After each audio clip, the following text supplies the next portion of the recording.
వందే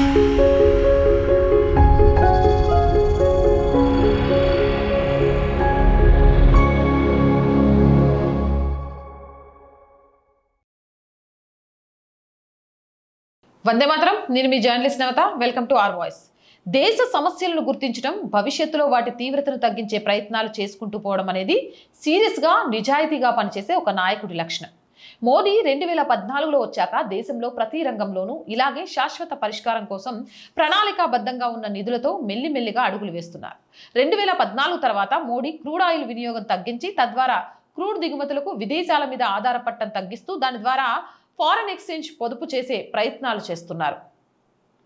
crude oil, gas దిగుమతులు తగ్గించడానికి మోడీ ప్రభుత్వం తీసుకున్న ప్రత్యక్ష, పరోక్ష ఆయిల్ రంగ ముఖ్య సంస్కరణలు, ముఖ్యంగా మెయిన్ మీడియా చెప్పనివి, ఎవరూ పెద్దగా చర్చించనివి ఈ వీడియో ద్వారా నేను మీకు అందిస్తాను. హైవేలు భారీగా నిర్మిస్తూ వాహనాల ఇంధనం, సమయం ఆదా అయ్యేటట్లు చూడటం.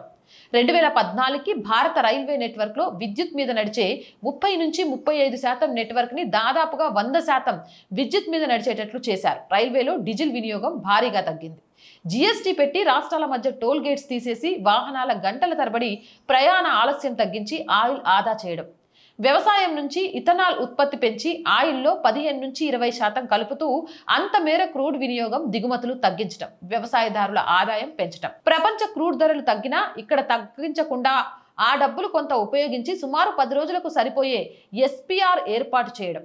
మన్మోహన్ ప్రభుత్వ కాలంలో పెట్రోల్, డీజిల్ చవకగా ఇవ్వడానికి అని ఆయిల్ కంపెనీలకు బాకీ పెట్టిన సుమారు 1,30,000 కోట్లు వడ్డీతో కలిపి 3 లక్షల కోట్లు తిరిగి చెల్లించడం, ఆయిల్ కంపెనీలను నష్టాల నుంచి, దివాలా స్థితి నుంచి తప్పించి బలోపేతం చేయడం.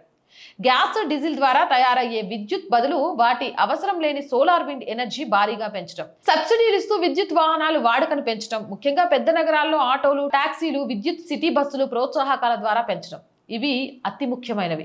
ఇవన్నీ మోదీ వచ్చిన తర్వాత జరిగిన అతి గొప్ప సంస్కరణలు. అంటే 2014తో పోలిస్తే దేశంలో వాహనాల సంఖ్య భారీగా, అంటే 4-5 రెట్లు పెరిగింది. క్రూడ్ దిగుమతులు కూడా అంత భారీగా పెరగాలి. కానీ మోడీ ప్రభుత్వం తీసుకున్న పై చర్యల తర్వాత 2014తో పోలిస్తే క్రూడ్ వినియోగం, దిగుమతులు 10% మాత్రమే పెరిగాయి.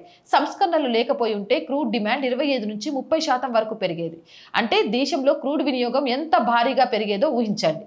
ఈ పై చర్యలు తీసుకోకుండా ఉంటే క్రూడ్ డిమాండ్ ఇంకా ఎంత ఎక్కువ పెరిగి ఇప్పుడు ఎంత దారుణ పరిస్థితులు ఉండేవో ఊహించండి. ఇంకో మాట చెప్పనా, శుద్ధి చేసిన క్రూడ్లో డీజిల్ ఎక్కువగా వినియోగించే రైల్వేకు, వివిధ రాష్ట్రాల ఆర్టీసీ వాళ్లకు కేటాయిస్తే మిగతా వారికి డీజిల్ కొరత వచ్చే పరిస్థితి ఉండేది. 2014 ముందు కూడా క్రూడ్ దిగుమతుల సమస్య ఇంత తీవ్రంగానూ ఉండేది. ఇలా మోడీ తీసుకున్న చర్యల వంటివి మన్మోహన్ ప్రభుత్వం ఏం తీసుకుందో ఎవరైనా చెప్తే ప్రభుత్వాల పనితీరు పోల్చడానికి బాగుంటుంది. మనం చదువుకున్న వాళ్ళం, వార్తలు చదివి లేదా విని విశ్లేషణ చేసి నిజాలు తెలుసుకునే జ్ఞానం భగవంతుడిచ్చాడు. కానీ మోడీ మీదనో, బీజేపీ మీదనో ద్వేషం చేత అబద్ధాల ప్రచారం చేస్తే మోడీకి వ్యక్తిగతంగా నష్టం ఉండదు.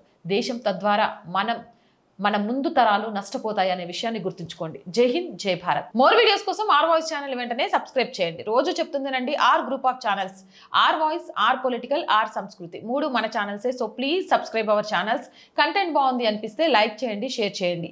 ఆర్థికంగా ఆర్ వాయిస్కి మీ చేయూత చాలా చాలా అవసరం. ఆర్థికంగా సపోర్ట్ చేయాలి అని అంటే సబ్స్క్రిప్షన్ పక్కనే జాయిన్ అనే బటన్ ఉంది. 1 to 5 లెవెల్స్ ఉన్నాయి. ఏదో ఒక లెవెల్లో సపోర్ట్ చేయండి. లేదా స్క్రీన్ మీద గూగుల్ పే, ఫోన్పేతో పాటు అకౌంట్ డీటెయిల్స్ ఇస్తున్నా, మీకు తోచిన సహాయాన్ని అందించవచ్చు. వ్యాపార ప్రకటనల కోసం 8328500576 నెంబర్ని సంప్రదించండి. జై హింద్, జై భారత్.